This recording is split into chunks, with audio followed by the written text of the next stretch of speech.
Olá, malucos e malucas deste manicômio tributário chamado Brasil.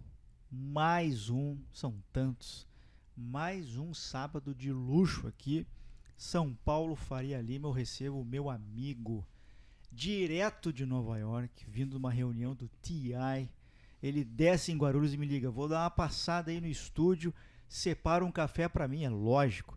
O Rogério Fala é uma ordem. Meu amigo Rogério Araújo, grande líder da comunidade tributária, nós já vamos falar sobre isso. Meu caro, que satisfação receber tua visita. Satisfação toda minha, Augusto. Poxa vida.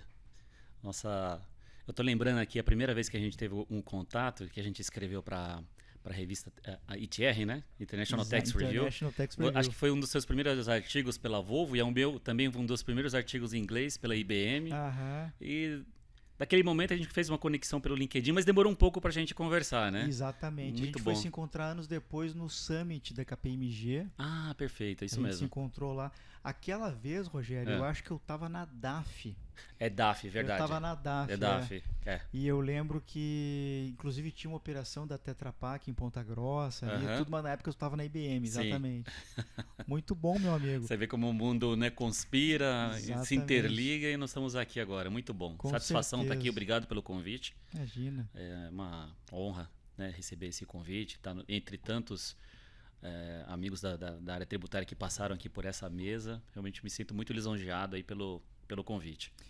Não, lisonjeados estamos nós, porque para mim assim, é uma grande honra te receber. Você lidera aí, né, um grupo maravilhoso. A gente vai falar sobre isso com toda certeza. Essa é uma iniciativa tua assim, de genuinamente compartilhar conhecimento, networking, que a gente usa muito. A gente ali tira dúvida, a gente se desenvolve, troca ideia. Aliás, muitos amigos que tiveram aqui estão ali, né, participando desse grupo, então é sensacional. Mas eu queria começar Uhum. pela tua trajetória profissional. Por onde que tu passou, estudou aonde, o que que fez da vida, o que que te trouxe até aqui, meu amigo Rogério? Olha, é uma história muito longa, né? Esse ano é um ano que eu posso chamar também de inflexão, até para fazer Uhum. uma referência no livro que eu estou lendo, Ponto de Inflexão, né? Legal, legal. 50 anos. Sim, Poxa vida, metade de um século, né? Para deixar muito mais bom. pesado. Falar que nem eu falava o Silvio Santos antes, que ia dar ao invés de dar 500 mil reais, ele falava meio milhão, né? Então Sim, ganha mais, ganha mais poder, né? Então meio sim. século, mas esse meio século praticamente 30 e poucos anos na área tributária. É, passei por 12 empresas, a maioria delas de grande porte, multinacionais. Eu fui muito afortunado por ser convidado para trabalhar assim como office boy, né? Uhum, Primeira função da Philips do Brasil, que ficava em Guarulhos na época. uhum. E aquela fase inicial da carreira, entregar correspondência, separar documentação, tirar xerox. Que idade isso? 14 anos. 14 anos. 14 anos, é. 14 anos e depois de um certo tempo, ali um ano e meio, acho que um ano, teve uma demanda da área tributária e falou: ó, quem está disposto aí para separar a documentação, Uhum. ver aí o que a gente consegue ajudar nessa demanda. Eu me voluntariei, nota fiscal, separando nota fiscal, conferindo o livro, aí de lá nunca mais saí. Então, Uhum. nunca mais Sim. saí da área tributária. Foi o bichinho que picou. Uhum. E de lá até agora eu não sei fazer outra coisa a não ser área tributária, que eu não faço tão bem assim, mas Imagino. tô enganando bem aí nesses últimos anos, né? Então eu passei pela Philips, foram 4 anos ali de muito aprendizado. Você imagina, você entrar muito jovem num ambiente de uma empresa multinacional holandesa, Uhum. né, com uma estrutura gigantesca. E naquela época, né, a gente estava falando de uma época que não se falava muito de automatização. Eu lembro do próprio departamento tributário. Estamos falando de 50 pessoas. Sim. 50 pessoas ali datilografando nota fiscal, Uhum. aqueles primeiros monitores da IBM, tela verde, né? Sim. Para também fazer registro e etc. Mas todo o ambiente, conhecendo ali os profissionais da área, tenho muita referência até hoje. Tenho meus colegas ali, meus ex-chefes, que eu tenho contato até hoje. Sim. Os acompanhei desde então, eles também me acompanharam e desenvolvemos essa amizade e que a gente até faz muitas referências. Pô, lembra daquela época, como era difícil agora, Sim. tal, tal. Isso foi muito bom para mim. Fiquei 4 anos, saí porque fui convocado, fui O serviço por obrigatório. serviço obrigatório. Não queria de jeito nenhum, Aham. porque eu já sentia que eu tinha uma carreira na área tributária e falou: se eu perder esse ano precioso no serviço militar, eu posso perder o caminho, não vou, já tá aquela cabeça, não, esse um ano pode ser que eu não consiga mais me recolocar ou tenha que fazer outra coisa, né? Sim. Mas enfim, não teve jeito. E até lembro que no dia que teve a seleção, né, foram vários exames, etc., tinha mais ou menos 400 pessoas, Candidatos, né? candidatos lá, aguardando, né? E chamaram 2 nomes. Rogério Leite Araújo Caramba. e Marcelo Tavares Silva. Caramba, 2. Venham aqui. O restante está dispensado. Que isso? Se fosse prêmio da loteria, né? Sim. E Se o fosse Marcelo, se fosse uma aprovação no ITA, né? E tal. e o Marcelo Tavares Silva é um meu amigo, a gente estudou desde a 7ª série e a gente se encontrou depois de muitos anos lá, nesse processo. Fala, cara, que vida é essa, né? E eu chorei demais, fui pra casa enfim, aquela sensação de que, poxa, vou perder aí o pace, né, da minha carreira, né? Uhum. Mas enfim, foi algo maravilhoso que aconteceu na minha vida. Muito que eu tenho hoje de disciplina, de respeito à hierarquia, de resiliência mesmo, né? Vem dessa experiência militar que eu tive. 1 ano dedicado às Forças Armadas, né? E eu acho que todos deveriam passar por essa experiência. Ela é transformadora. Ela ajuda a construir amizades. A gente se encontra desde sempre, todo ano, 1 ou 2 vezes. Pelo menos 50, 60 pessoas ali do batalhão. Sim. E você vê carreiras diversas, são pessoas com formações distintas. Realmente é uma experiência muito bacana. E eu recomendo realmente que, se fosse possível, né, todos passassem por essa experiência, porque ela é muito enriquecedora, né? Sim. Fiquei 1 ano nessa empresa. No serviço militar. Sai com 19 anos. Saí com 19 anos, para minha surpresa, já consegui voltar para a área tributária. Uma empresa muito grande, na época em Guarulhos, chamada Ferramentas Belzer. Na época, produzia ferramentas de excelência, não tinha esse boom ainda de importação de ferramentas da China. Então, a produção da Ferramentas Belzer era uma produção de alta qualidade e realmente de demanda muito alta. E entrei na área tributária com uma posição de assistente fiscal já na época. E eu estou falando dos anos 93, 94, mudança de plano real. Eu acompanhei ele de 92 a 93, muitas moedas. Eu lembro de às vezes, fazer lançamento contábil. Você tinha que fazer lançamento contábil, por exemplo, de 1 bilhão, 1 trilhão. Você tinha que repetir ele 10 vezes porque no sistema não cabia. Caramba. Não sei se você pegou isso, né? Não peguei. Eu comecei a trabalhar em 95. 95 já estava mais estabilizado. Foi o último ano da correção monetária de balanço. Sim. Mas eu peguei essa época. Eu tinha que lançar 1 trilhão, por exemplo, 1 trilhão de cruzeiros cruzados. Nem lembro mais qual que era a moeda. O sistema não aceitava. Você tinha que lançar 1.999.000, mas até chegar, porque ele fazia o lançamento. E passávamos a noite fazendo isso, quando chegava a época de fechamento, a semana inteira, só para fazer esses trabalhos manuais, tanto na contabilização, também como no registro fiscal. E ali você entra e tá para fazer vestibular ainda? Ou saiu Eu fiquei 1 ano no serviço, saí e logo em seguida já comecei o vestibular. Entendi.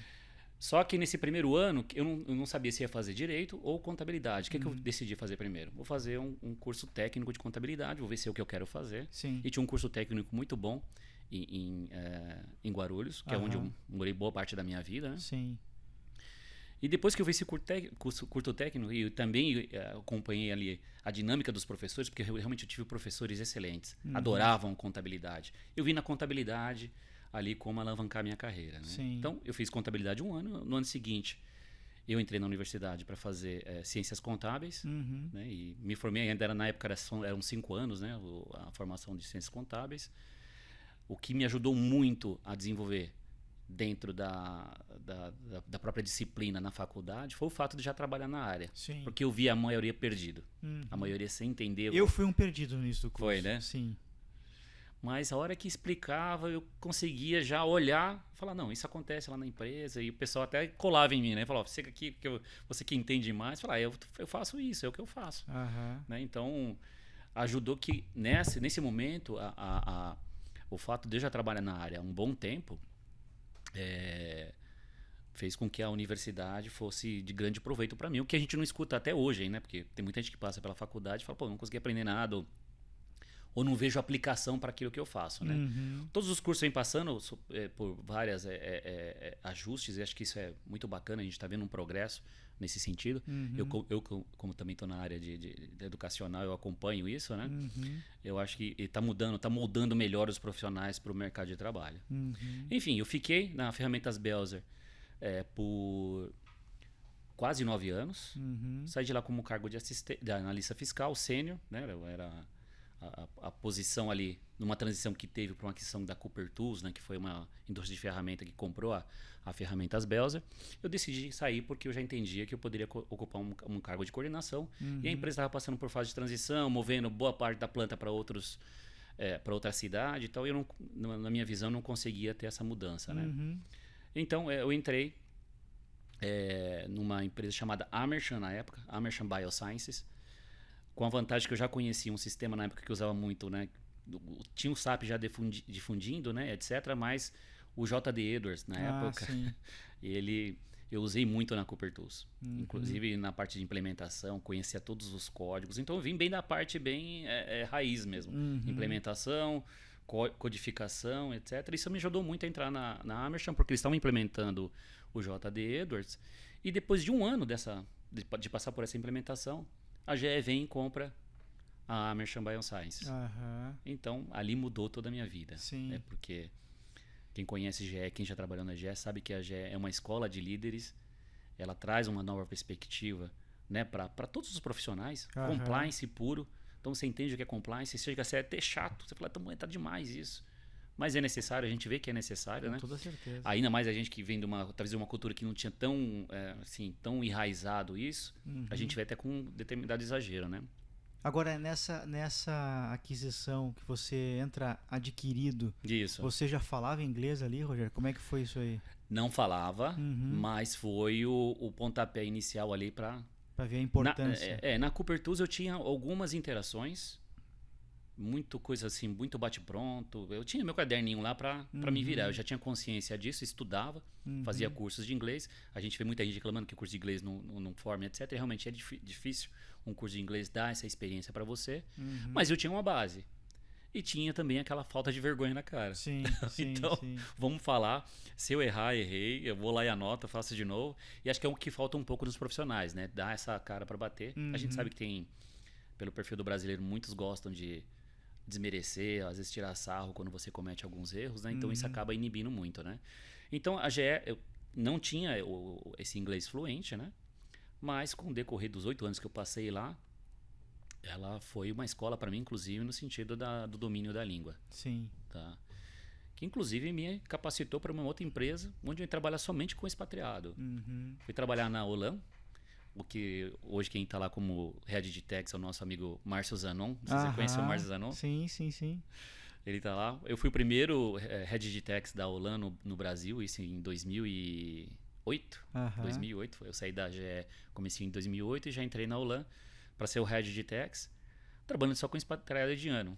Em inglês, né, que é difícil de entender. Né? Você tem ali, todo mundo está vindo de um inglês americano, etc. Passa por um sotaque indiano, né? E realmente acaba tendo ali nos primeiros meses até falar, eu não sei falar nada, eu tô perdido aqui, sou no frio, né? Mas foi outra escola para mim, porque ajudou justamente a entender outras perspectivas, né? Outros sotaques, né? Você acostumar o seu ouvido a entender isso melhor, né? E também foi uma experiência fantástica, porque a empresa vinha crescendo muito, ela se tornou uma das maiores exportadoras de café do Brasil, né? No ano de 2013, um ano depois que eu tenho saído de lá, né?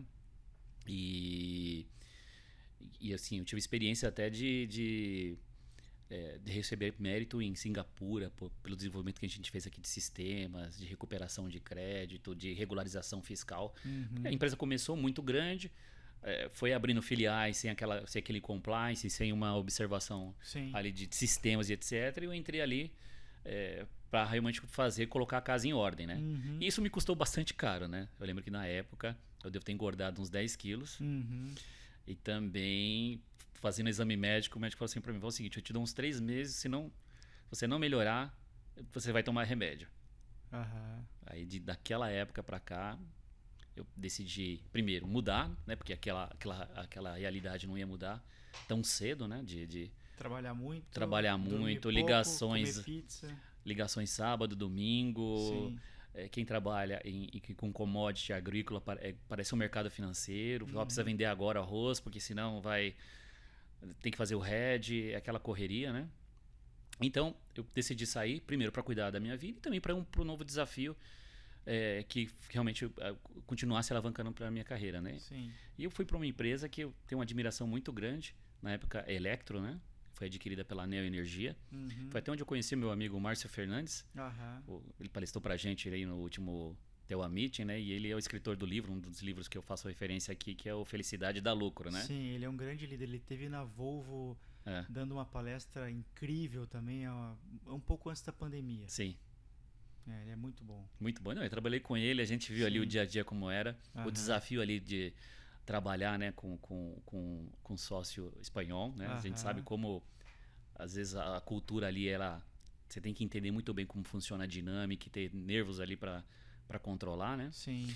E na Electro eu até passei um tempo curto, justamente por causa dessa transição. Mas foi uma empresa, por exemplo, que poucos sabem que a Electro foi um dos braços, né, que sobraram lá da Enron. Era um dos ativos que prestava, né? Até o pessoal mesmo falava, era um dos ativos que prestou, por isso que deu continuidade e teve tanta oferta, né, de grandes empresas para aquisição da Electro, né?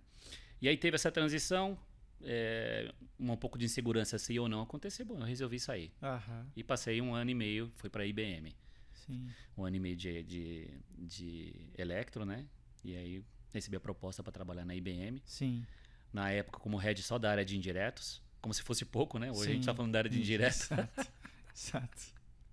E a área de indiretos tem um desafio muito grande, né? Porque a gente está falando que a gente pensa em IBM, a gente fala, por que é IBM? IBM é tudo, né? A gente está falando de soluções, software, cloud computing, estamos falando de máquinas, né? De computadores, de mainframes. Então, imagina você estar ali como na área consultiva, na área de indiretos, ter que analisar os impactos tributários de todo esse business, né? E na IBM eu fiquei também 1 ano e meio, né? Foi um tempo curto de trabalho. Na época eu entendi ali que tinha alguns conflitos ali com liderança, etc. Então não fazia sentido eu continuar naquele momento, né? O Luiz já estava lá, o Luiz Guilherme, se você conhece ele. Não tô lembrando. O Luiz Guilherme hoje é o head de tax. Quando eu entrei, ele trabalhava no litigation. Na época ele era coordenador de litigation. Ele passou para gerente de litigation e hoje ele é o head de tax da IBM. Aliás, uma pessoa excelente para você entrevistar também. Foi ex-Carf e tudo mais. Sim. Gente finíssima, surfista. Mas enfim, na época eu entendia que não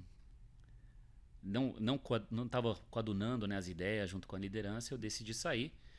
Fiquei até um tempo sabático, fiquei 6 meses ali pensando o que eu ia fazer, se abrir uma consultoria, se voltava para o mundo corporativo. Aproveitei muito para ficar com meu filho na época estava com 4 anos, então íamos ao cinema, passeava. Sim. Às vezes batia um pouco de desespero, por isso que eu converso com muita gente que hoje está procurando recolocação, né? E para compartilhar essa experiência e também para eles não desanimarem que uma hora a porta abre, né? Verdade. E foi quando surgiu a oportunidade para ir para Capgemini, em Campinas, que era o meu desejo. Eu queria voltar para o interior, apesar da distância ser a mesma para São Paulo. A gente estava no interior, você não pega trânsito, praticamente você faz um bate-volta em 30 minutos, né? Que é fantástico. E na Capgemini a proposta era muito interessante, porque eu ia cuidar da conta do Unilever, né? E tinham ali na parte de BPO quase 150 pessoas. Então você imagina fazer gestão de 150 pessoas. Sim. E nessa experiência ela me deu uma visão ali da área tributária como se fosse uma linha de produção. Muito interessante. Eu tinha ali todas as áreas segregadas, desde registro de nota fiscal, classificação, apuração, pagamento, contabilização, atendimento à fiscalização. E essa visão de BPO ajudou muito, porque a Capgemini ela é muito conhecida em tecnologia. Sim. Então, já naquela época, 2012, 2014, estavam falando já dos RPAs, botando os robozinhos lá para fazer lançamentos. Uma coisa que hoje, né, deu uma Sim. Deu Totalmente transformação digital. Já em 2014 a gente já estava fazendo isso. Tanto é Sim. que houve uma otimização do time muito grande, uma realocação de funções, etc. E uma experiência muito boa em BPO. Confesso que não desejo isso para ninguém, porque BPO é uma coisa bem pesada, muito pesada. Tem ali toda a parte de controlar os KPIs, você ter aí um retorno muito efetivo, né, junto ao teu cliente. Muitas vezes não fica satisfeito com o serviço, e também você tem, por outro lado, um conflito com o custo, né? Então, realmente é uma pressão muito grande. Por isso eu fiquei somente 2 anos na Capgemini e aceitei o desafio de voltar para a indústria, dessa vez para a Arista. E a maioria do pessoal me conhece pela Arista, né? Quando eu comecei na Arista lá em 2015. Eu tenho a impressão que tu estava na Arista, então, naquele texto do International Tax Review. Agora eu tô... Não, eu tava na IBM ainda. É? 2012. A gente escreveu em 2012, cara, faz tempo já. Faz tempo isso, é. Nós estamos falando já de 11 anos. Sim. Meu Deus. 11 anos. Verdade. E, bom, a Arista pra mim foi uma das melhores empresas que eu trabalhei até hoje também. Meu chefe, o Yuji Hamada, de vez em quando eu almoço com ele, pessoa fantástica. E, assim, total flexibilidade e total confiança, né, no trabalho que eu desenvolvi ali. E o interessante para mim que foi minha primeira experiência como América Latina. Então eu recebi ali a função, né, de cuidar das Américas, que era um desafio muito grande, né? Quem cuida das Américas sabe a especificidade de cada país. E no nosso caso tinha uma complicação maior, porque a empresa ainda estava desenhando ali os processos para Tax Package, porque ia reportar para um sócio americano que tem capital aberto, né, nos Estados Unidos. Então a gente já sabe qual que é a complexidade ali, fechamento de Tax Package, etc. Né? FIN 48. FIN 48 e os prazos apertadíssimos para reportar para a SEC, é um estresse muito grande. Eu lembro de vários momentos assim, por causa de sistemas, né? A gente tentou melhorar sistemas e reduzir isso, foi possível em determinada forma, né? Mas havia muita coisa do passado ainda que precisava de uma limpeza muito grande, né? E além disso, a Arista ela me trouxe outra oportunidade de conhecer muito melhor o agro, né? Só que do lado do agroquímico, que é muito interessante, conhecer novos clientes, né? A gente conhecia ali a parte mais do produtor rural, mais do trade, né? dos próprios grãos. E a gente está falando daquele que já fornecia uns insumos para a própria produção. Entender toda essa cadeia, toda a tributação, todas as questões que envolvem ali os benefícios fiscais, né? Que se tanto discutem hoje, né? Dá uma visão geral aí um pouco do agro, né? Fiquei 4 anos na Arista, quase 5. Né? A Arista ela foi adquirida em 2019 pela UPL, que é uma outra empresa grande do ramo agroquímico, né? Então eles fizeram essa aquisição. A empresa praticamente, a UPL dobrou de tamanho com a aquisição da Arista. Na época houve oportunidade de eu continuar, só que nesse interim surgiu aí a oportunidade de ir para Tetra Pak, que é onde eu estou hoje. Né? Então, discutindo lá com o Thiago, desde as primeiras entrevistas você já cria aquela empatia com o chefe, você fala, pô, vai ser legal vir para cá, tem um desafio novo. E desde então estou lá, prestes a completar 5 anos, vou ver se eu consigo bater meu recorde. Que não venha nenhuma aquisição, para que eu consiga aí passar um pouco mais, né? Muito bom, Rogério. Agora, essa tua carreira longa e multifacetada em vários setores, ela te deu networking que em algum momento da tua vida tu cria, né, o Teva, né, Tax Executive WhatsApp ali, que o WhatsApp é o Tewa. Tewa, né, que hoje ajuda, né, centenas, milhares de pessoas com dúvidas, com discussões. As pessoas compartilham artigos, compartilham notícias, compartilham jurisprudências. Tem as subdivisões, né, o Opportunities lá, que então as pessoas que estão procurando, estão realmente no mercado, ali a gente também compartilha, né, ajuda os headhunters e ajuda os amigos também a se recolocarem. Perfeito. A gente divide ali os vinhos que toma também, a gente também divide os exercícios que faz, né, com, assim, hoje preconizando essa vida mais equilibrada, uma vida saudável. Perfeito. De onde é que surgiu essa ideia? Que ambição que tu tinha hoje virou uma potência, né, da nossa comunidade tributária? É. Eu costumo falar assim, quem tem contato comigo, dificilmente vai perder o contato. A não ser Uhum. que vire meu inimigo, não queira mais falar Sim. comigo.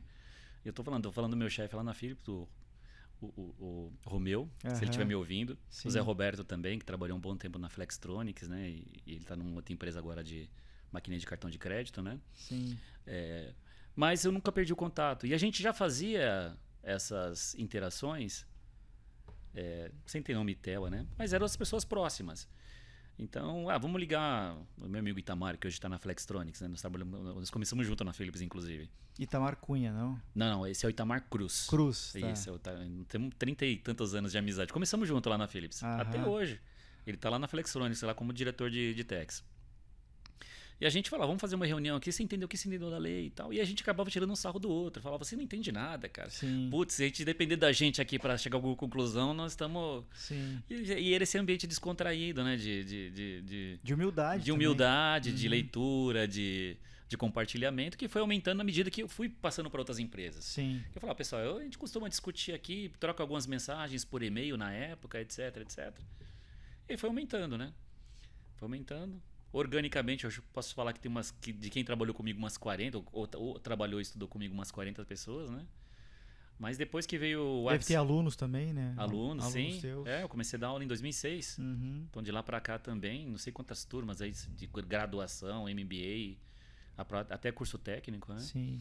Não, gente muito capacitada que troca menos do La Rosa, obviamente. Né? Abraço, La Rosa. É. Mas Esse aí é uma figura carimbada, né? Figuraça. Ele não dorme, eu acho, cara. Não, acho que não. Ele põe alguma coisa no café dele lá, a gente precisa descobrir o que é. Nós vamos descobrir. Bom, ele também não sabe o que a gente está tomando aqui, né? E esse é um segredo nosso aqui, a canequinha tipo muito do Jô, bom né? aí, cara. Ele Muito bom. Não, gostoso? Não achou? Depois você me manda Não, eu te passo. a marca ali da... Pode deixar que eu te passo. Vou até dar uma... Fica tranquilo. Saúde. La Rosa, saúde aqui, ó. Um brinde ao La Rosa. Delicioso, muito bom. E a tua... E a gente vem discutindo muito ali, né, Rogério, as diferentes expectativas que essa turma tem em relação à reforma tributária, né?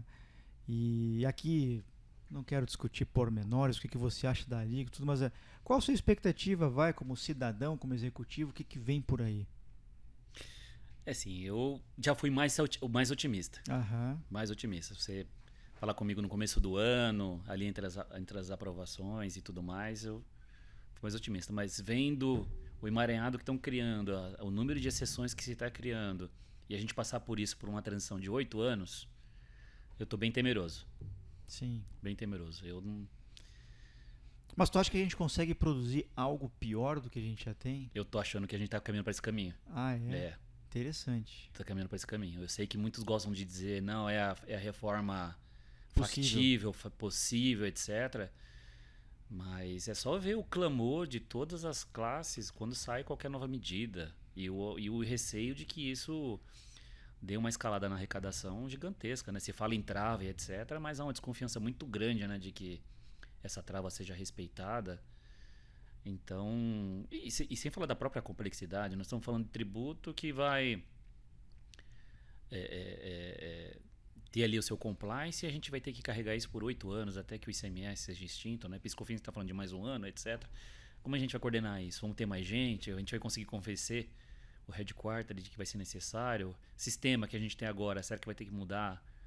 Como é que vai ser a adaptação? Então, são muitas coisas que deveriam ser pensadas no sentido de que como a gente consegue simplificar e fazer a reforma tributária para que do lado do empresariado seja o mais suave possível, né? Uhum. Porque passar por toda essa dor agora, depois de tanta expectativa e vir um Frankenstein, né? Sim. Essa é a minha preocupação. Do jeito que está agora, eu quero ser positivo. Todo mundo que me conhece sabe que eu sou uma pessoa positiva, extremamente otimista, mas eu não estou muito mais confiante, não, no modelo que está.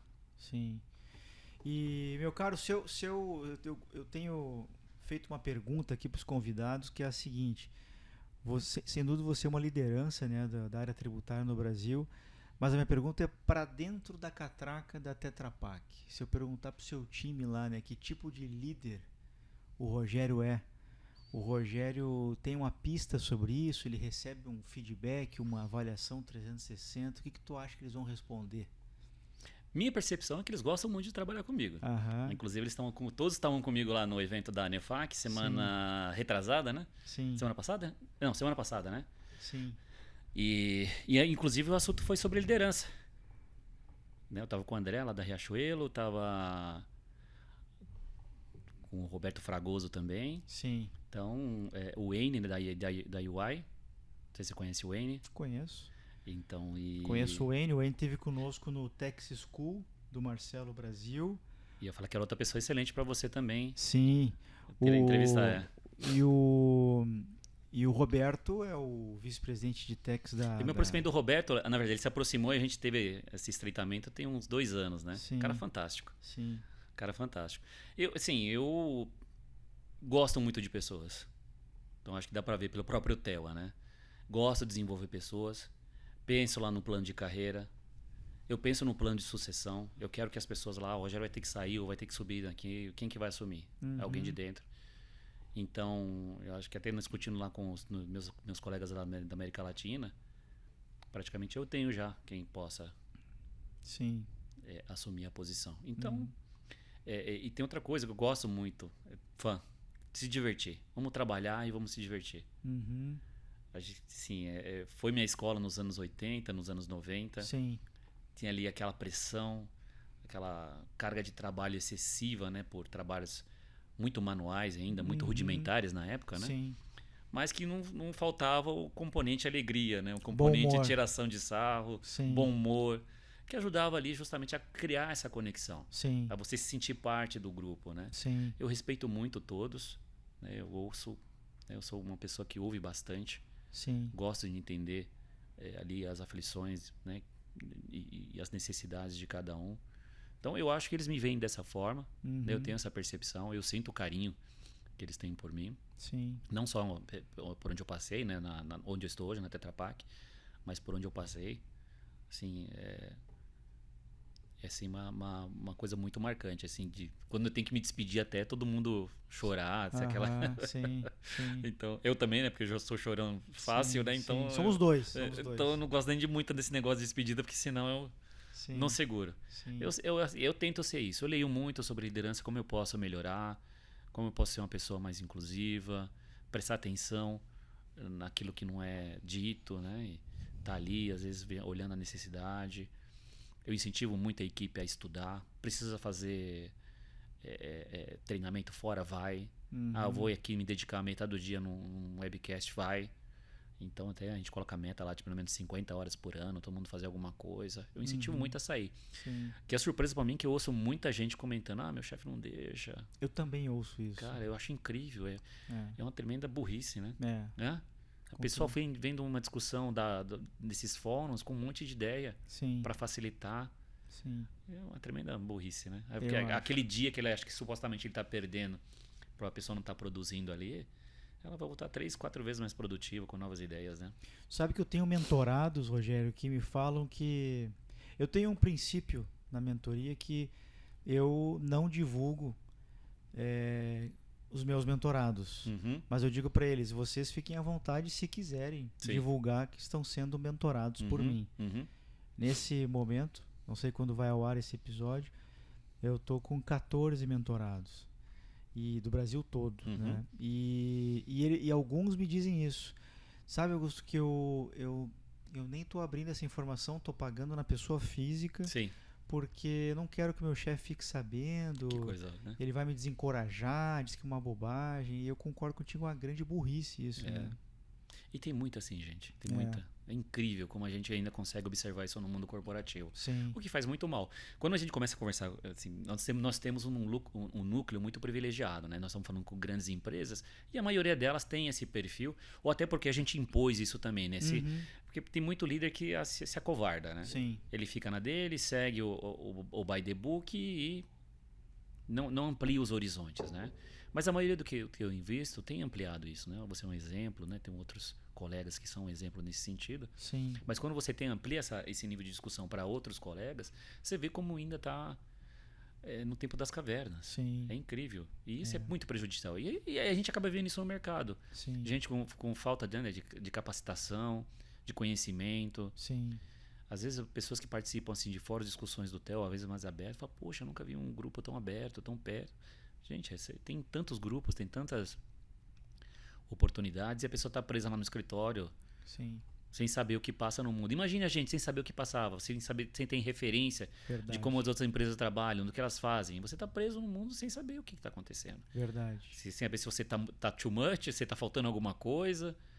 Isso serve de base para tudo, né? Verdade. Então, infelizmente, a gente tem que tentar mudar isso, trazer essa consciência, principalmente para a liderança. Sim. Que é a liderança que acaba inibindo esse tipo de coisa. E tem muito em líder, ou suposto líder, né? Ou só tem um cargo, na verdade, que tem esse perfil de reter, de segurar, de não dar oportunidade. Não sei se por medo de perder a posição, né? As pessoas se capacitarem demais, ou se achar que realmente é o caso de não ter valia nenhuma. Uhum. E aí, se a pessoa realmente ela não faz, se o próprio líder não faz, porque ela está envolvido com X questões dentro da empresa, e se a gente quiser, a gente fica o dia inteiro entupido de questões lá, a gente não faz outra coisa, Sim.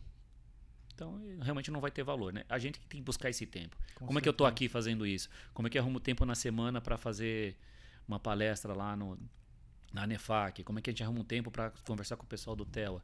Tem que descobrir o nível de produtividade seu. O quanto você quer fazer, o quanto você quer se dedicar, né? Eu acho que tem um ponto aí, né, Rogério, que você está colocando nas entrelinhas. Essa semana, há 2 semanas atrás, eu tive a oportunidade de ter com o meu time uma discussão sobre plano de carreira. Uhum. E aí a gente falava sobre quem deles trabalhou numa empresa que tinha plano de carreira. Essa era a provocação. Algumas pessoas levantavam a mão e aí eu dizia, pessoal, eu lamento dizer para vocês que simplesmente não existe empresa com plano de carreira. As empresas têm no máximo plano de cargos e salários. Uhum. Por que você acha que eu estou falando isso? Então a razão é muito simples, porque o plano de carreira é seu. Então o plano de carreira é do Rogério, é do Augusto, é da Maíra, da Meili, Sim. é da Simone, é do Rodolfo, né? Uhum. É do Márcio, enfim. E aí se você acha que isso é importante, tá num fórum, você tá agora no TI, você traça aquilo ali. Claro. E você vai com certeza trabalhar em empresas que também acreditam nisso. Sim. Senão você não está feliz ali dentro. E você não estando feliz não vai entregar o melhor. É simples assim. Uhum. Né? Então, esse é um ponto assim que eu acho fundamental a gente perceber, né? Aquela revista Você S.A., ela vai falar sobre isso. Sim. É a sua carreira. O Sim. Rogério S.A., Augusto S.A. Então, se para você é importante frequentar eventos, porque lá você troca ideias, volta com insights, tem visões diferentes para reduzir pontos cegos na tua conduta, na tua gestão, e a sua empresa não banca isso no sentido de... Nem estou falando de preço. De preço, né? Incentivar a sair, pelo menos. Incentivar, né? Realmente. Então você precisa avaliar fortemente a ideia de sair, porque se isso é um valor para você e não é para a empresa, temos aqui um conflito que você tem que avaliar se vale a pena. Né? Sim, sim. E tem muito disso, né? Tem que buscar esse balanceamento mesmo. Sim. E o plano de carreira, até voltando na parte do plano de carreira, cara, eu não me lembro de nenhuma empresa que eu tenha perguntado qual era o plano de carreira. Exato. Eu não perguntei. Às vezes falavam, mas no final das contas, essa empresa vai conseguir ter 50 gerentes? Sim. Se todo mundo aqui tiver o plano de carreira? Sim. A gente sabe que quando for para o topo, é natural. Falei, onde eu me encaixo aqui? Sim. A empresa vai gerar esse nível de capacidade de liderança para absorver todo mundo? Não vai. É simples. Agora você mesmo vai fazer de tudo para ficar maior do que a caixa que você está. Se a empresa não tem uma caixa maior para você, você vai atrás de outra caixa lá fora. Exatamente. Foi o que aconteceu comigo. Exatamente. Eu sempre coloquei um plano. Falar, a empresa está aqui, ela vai servir para o propósito que eu quero? Sim. Que é o quê? Vou servir bem a empresa, vou ser o funcionário exemplar, vou me dedicar aqui, estudar, aprender o melhor para o meu benefício e para o benefício da empresa. Sim. Né? São os dois, é uma combinação dos dois. Sim.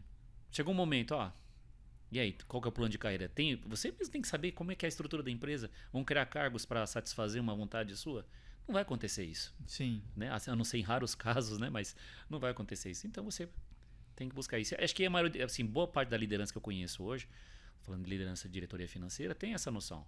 A gente vai incentivar mesmo que as pessoas cresçam, Mas vai chegar um determinado momento que elas têm que sair. Tem. Porque a empresa assim não tem essa capacidade de gerar esse número de liderança. O que também é saudável porque refrigera toda hora a empresa. Tá vindo gente nova, aprendendo, trazendo novas perspectivas, né? Não é tão Sim. ruim assim o turnover em certa medida, né? Exatamente. Em certa medida.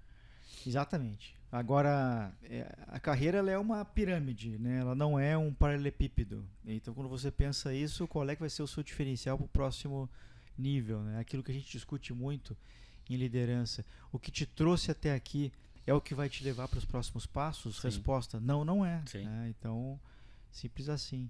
E eu vejo também, Augusto, que o pessoal, chegando em determinado nível, ele se apega muito à nomenclatura, Sim. à designation, né? ao cargo. Sim. Não é isso. Não. Não é isso. Não é. Tente ser relevante para aquela empresa, né? Sim. Tenta ser relevante. Tenta ser importante.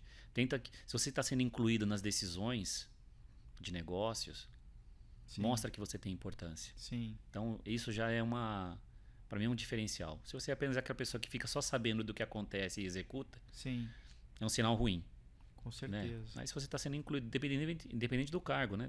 Deseja ser head de tax, diretor de tax, etc. Lógico, é natural que a pessoa deseje isso, mas é realmente importante a nomenclatura? Ou é o quanto você é relevante naquela empresa e você, independente do cargo, você já tem essa figura, né? Com certeza. Então você tem que se colocar na figura antes de ser. Sim. Né? Com Essa sempre foi uma mentalidade minha. Muito legal. E agora, e o jovem Rogério, de 14 anos, de 18 anos, 19, quando sai do quartel lá para... O jovem Rogério, ele... Quando você olha para trás, para aquele jovem, você acha que você se tornou o que ele sonhava ser? Ah, mais. Eu não tinha visão de mundo, de coisas, do que era possível. Visão muito limitada por família simples, humilde. Uhum. Né? E se eu olhar para o Rogério de 14 anos e falar, poxa, aquele magrelo, seco, andando de skate.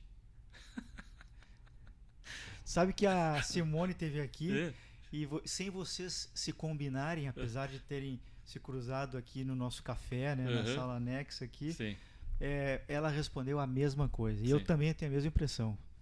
Que eu falava para ela que na época, vamos combinar, né? Você não tinha nem um coordenador de tax, né? Você tinha ali um coordenador contábil que cuidava também de tax. Exato, né? Era o Mudou muito. Que o coordenador já era uma posição. Isso. Posição já de líder mesmo em algumas empresas, né? Exatamente. O controller, às vezes, tinha uma figura que hoje poderia se assemelhar ao CFO, né? O controller. Exatamente. Agora, achei muito legal, Rogério, que você comentou também da questão do inglês.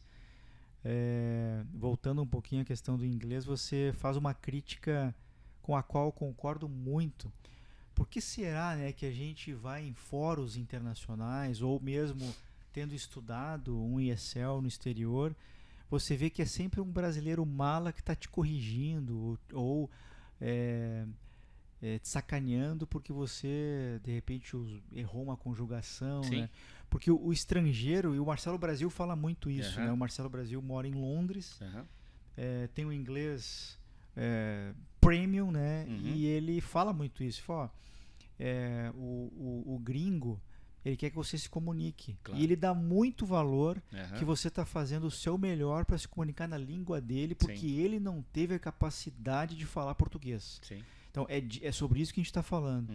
Então, eu queria aproveitar esse ponto que você comentou e provocar essa reflexão, né, na nossa comunidade de techs, que, assim, deixe de ser sacana com aquele menino que está estudando nesse momento inglês, dando o melhor, às vezes depois de uma jornada longa, está investindo pesado no curso de inglês, está indo para os Estados Unidos ou Canadá sem ter dinheiro para estudar inglês, e volta e tenta se expor, e você fica ali rindo do inglês do cara. Deixa o cara evoluir, né, naquela questão, né? Tente ter essa empatia, né, pelas pessoas. É onde né? um pouco o brasileiro, às vezes, ele comete um pouco de excesso nas brincadeiras. Né? Sim. Às vezes pode ser brincadeira, às vezes é sarcasmo mesmo, ou quer menosprezar a pessoa. A gente tem os 3 casos, né? Mas isso faz muito mal, principalmente quando você quer falar um idioma que não é o seu. Né? Perfeito.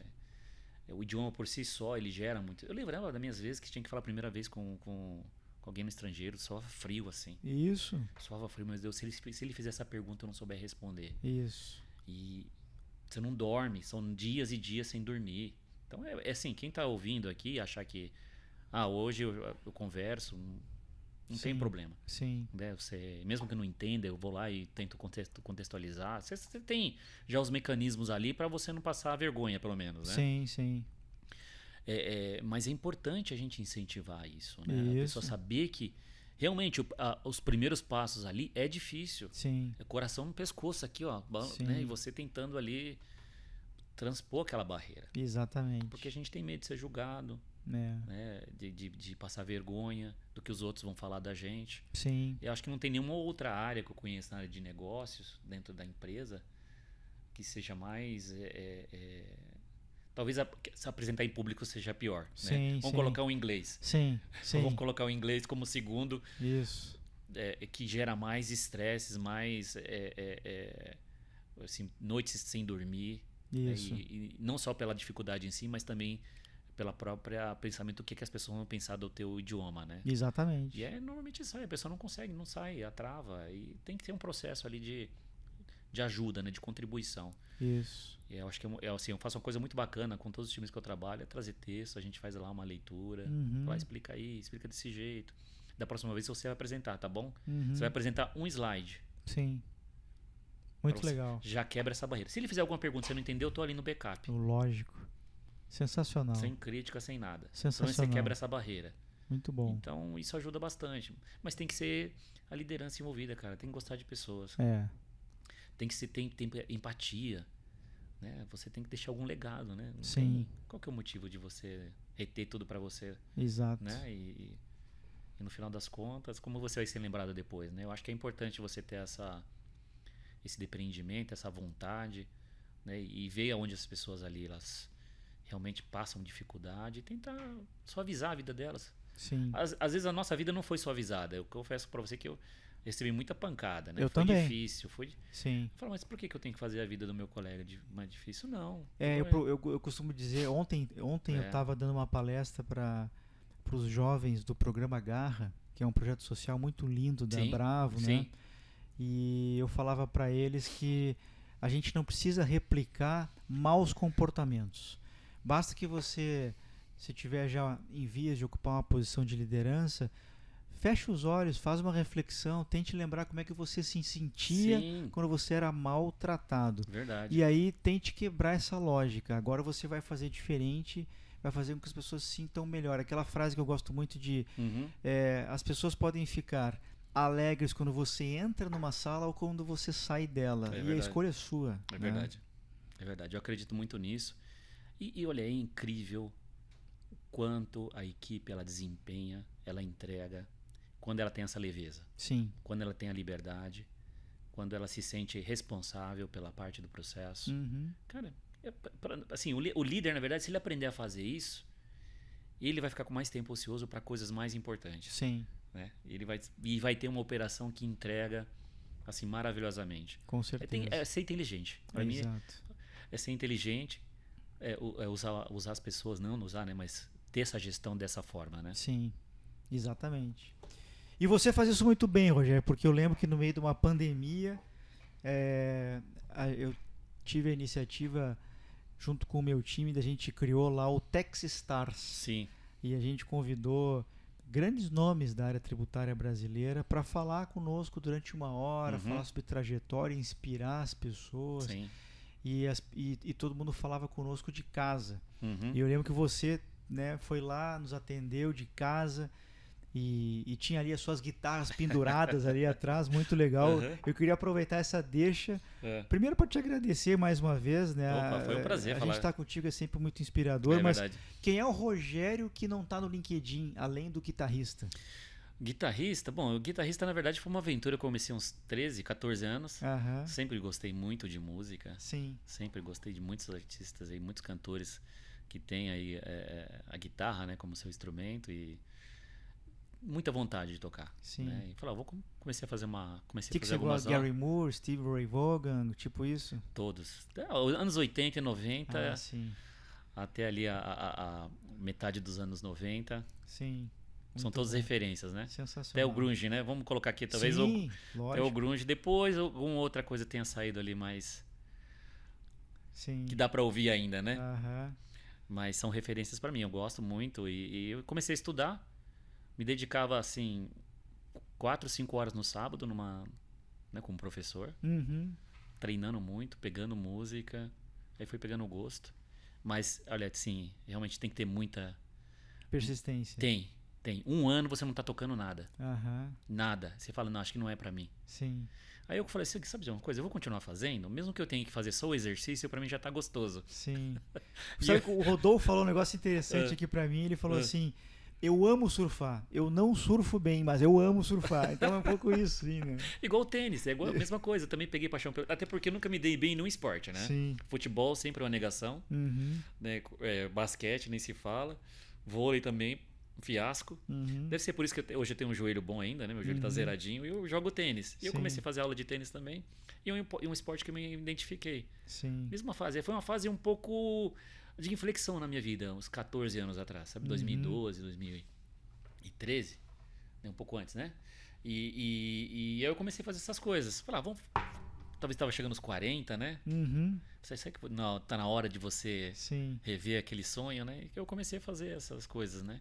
E pra mim, eu tocar um instrumento, tá ali, às vezes, pô, acabou uma reunião, falar, deixa eu colocar aqui umas duas playlists e eu vou acompanhar. Uhum. Pô, você Sim. até arrepia a hora que toca, assim, você consegue Sim. ainda. Porque é muito difícil dominar, é muita insistência. Por isso que muita gente desiste, principalmente instrumento de corda. É difícil demais. Sim. Lógico que tem gente que nasce ali, eu falo com dom, com jeito pra coisa, né? Mas eu que não tinha jeito nenhum, ver lá que você consegue tirar uma música inteira, você fala, nossa, cara, que fantástico, hein? Sim. É muito bom. Sim. Muito legal. Então esse é o Rogério que não tá no LinkedIn, né? Não tá no LinkedIn. Toca algumas músicas, não arrisca cantar. A gente até tentou aí fazer um ensaio pro Teuá Band, mas o pessoal é rotina, é difícil, aí você encontra em São Paulo, tem muita gente que vem do interior. Sim. Quem sabe sai aí pros próximos Sim. encontros, né? A gente já tem alguns repertórios, dá pra fazer, né? Mas precisava ensaiar melhor pra não passar vergonha, né? Sim. Sim. Mas Nós vamos botar o La Rosa de hold. O La Rosa fica de hold ali no lado do palco. acho que daria certo, né? Isso. Manda ele chegar umas 3 horas antes só pra montar o palco. Isso aí. Muito bom. Meu caro, a gente costuma terminar os episódios com os chamados e comemorados, festejados pitacos culturais. Eu queria saber se você tem alguma dica de livro, filme ou série ou um podcast que possa enriquecer o repertório cultural dessa nossa audiência. Vamos lá, podcast. Pra mim, quase religiosamente, toda semana eu ouço o Primo Rico. Sim. E eles, fantástico, além de falar de próprios assuntos financeiros, eles estão com uns capítulos muito interessantes que eles falam dos grandes líderes da Bíblia. Uhum. Então já falou de Davi, já falou de Samuel. São sim, fantásticos, eu recomendo. Além dos próprios podcasts que falam ali do mercado financeiro, de empresários aí que foram bem sucedidos, como eles começaram. São, assim, é muito fantástico. O segundo podcast que eu também ouço praticamente toda semana, quase todo dia, é o da Start C. Aham. Start C é uma escola de negócio, não sei se você conhece, né? Claro. Sim. Também traz tudo que tem de novidade em tecnologia. Então você está ali antenado, o que está muito bom. acontecendo. Pô, é muito bacana, porque faz parte hoje do nosso dia a dia, né? Você ter esse contato, né, com a tecnologia, você está sabendo o que está acontecendo. E também eles têm um conceito muito grande, né, que falam de sociedades infinitas, né, ou empresas infinitas. Sim. Então mostra como que essas empresas fazem para elas serem infinitas, que qualidades que elas têm e como desenvolver isso no nosso empreendedorismo, né? Sabe que tem até uma crítica, sobre essa teoria no Oceano Azul. Oceano Azul? No Oceano Azul ele fala muito disso, dessas pesquisas que saem de tempos em tempos, de que naquele momento as empresas infinitas eram XYZ e que na segunda edição da pesquisa, ou terceira, elas já tinham acabado. Já né? tinham então acabado. dá alguns exemplos. É muito legal essa leitura. Não, nós temos vários exemplos de empresas que eu acompanhei. Sim. Mencionar uma Kodak, por exemplo. Isso, né? Todo mundo lembra, né? Todo mundo tinha o seu rolo. Até ontem eu estava comentando isso, tirando um monte de foto, né? Falou, hoje, imagina que a gente tinha que carregar um rolo de 36 poses, né? E a gente ia tirar foto com o maior cuidado, porque não ia tirar esse monte de 50 fotos ao mesmo tempo, né? Sim. Para chegar no, né? E a gente chegar no Brasil e ia revelar e ver se dá certo, né? Sim. Pode ser que sua viagem tenha sido toda estragada e você não sabe, né? Exatamente. Ou a gente faz uma coisa e nem percebe, né? Tá Sim. tudo ali pronto, né? É. Outro podcast que eu recomendo para quem é da área de tax, é excelente, Duquesa de Tax. Sim. Ela explica de forma muito didática tudo o que acontece aí no mundo tributário. Aham. É muito bom, são normalmente tirinhas ali de 15, 20 minutos. É o tempo do trânsito. Sim. Como eu vou para Montemor, quando Aham. eu tenho que ir para o escritório, né? Sim. Então, Montemor dá uns 45 minutos ali. Então, Sim. dá para ouvir bastante podcast, né? Eu Aham. gosto. Aí eu coloco um em espanhol, que fala de termo técnico, alguma coisa, em inglês também, para termo técnico, né? A gente Sim. sabe que no dia a dia a gente tem que continuar estudando, né? Sempre. Não é porque você ali já consegue, né, se expressar num idioma que você fala, agora eu não preciso mais aprender, não. Você tá Não. ali, É. tem que sempre se atualizar, né? Sim. Agora, um livro que eu tô lendo agora, que eu tô achando bastante, até falei assim, Ponto de Inflexão, né, que foi o Flávio Augusto? Flávio Augusto, Sim. exatamente.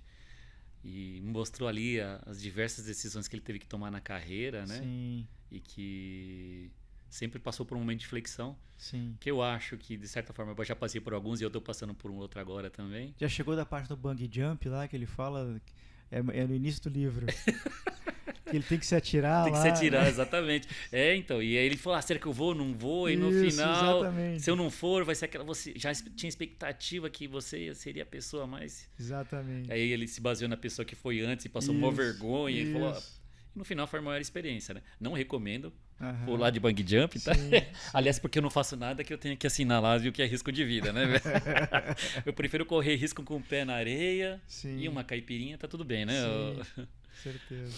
Eu gosto muito do livro do Basaglia, né? O Lugar de Potência. Sim. É um livro que, se vocês comprarem, adquirirem, não precisa ler ele religiosamente de página 1 até a página 50. Você pode pegar lá as tirinhas, né? E é muito bom que ele traz muito essa discussão do mundo corporativo. Ele entrevistou 10 mil. 10 mil, né? 10 mil horas ou 10 mil pessoas. 10 né? mil pessoas. Então, ele é muito rico nisso. E eu gosto de ler as biografias, né? Eu tô lendo agora o David Grove. Uhum. Eu li algumas do meu ídolo, né? Que é o Bruce Springsteen. Uhum. Por isso que até o pessoal brinca, me chama de boss por causa disso, né? Aham. Então eu gosto muito de ler esse tipo de livro, né? Que conta ali a história, né, de como eles começaram a carreira, as dificuldades, etc. E mostra um pouquinho também o quanto eles foram resilientes, né? Sim. Né? Se você pegar, por exemplo, o do Black Sabbath, né? O guitarrista, você sabe que ele perdeu um dedo, né? Tá falando do Ozzy, não? Não, o guitarrista, não vou lembrar o nome dele agora. Ele trabalhava numa indústria, ele já tava montando uma banda, ele falou, tocava muito bem guitarra. Aham. Aí eu falei assim, vou sair da empresa, esse é meu último dia. Aí ele tava lá mexendo na prensa, veio e cortou o dedo dele. Caramba. E é o dedo que ele fazia todos os né, o dedilhado e tudo mais, né? O que ele fez? Fez um dedo de borracha. Não sabia disso. Colocou um dedo de borracha. O dedo de borracha sangrava, porque ele que criou aquele dedo de borracha. Aham. E dizem que nasceu aí o heavy metal por causa dessa intensidade que ele tocava com esse dedo. Aham. Né? O heavy metal nasceu dali. Não sabia dessa história aí. Aí todas as outras bandas de rock mais pesado que se esperaram no Black Sabbath, né? Aham. Veio daí.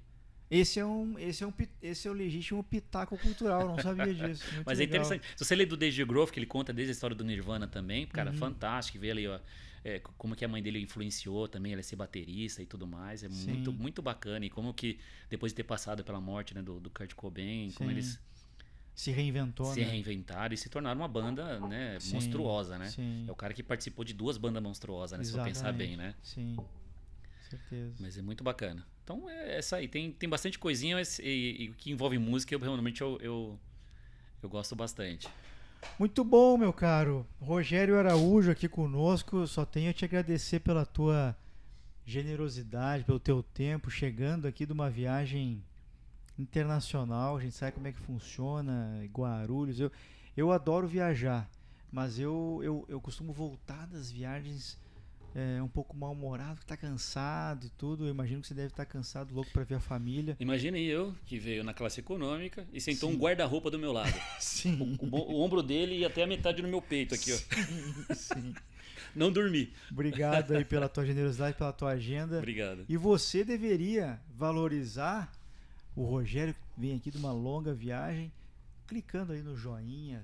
Clique no joinha aí. Exatamente, seguindo engajamento. aí, seguindo o Manicômio Tributário no YouTube, no Comente, Spotify. compartilhe. Exato. 5 estrelas, Rogério. 5 estrelas, comente, compartilhe. Ajuda no engajamento. Quanto mais engajar, mais energia a gente tem aqui para trazer episódio, não é isso? Exatamente. A nossa comunidade tributária aqui se fortalecendo. Sim.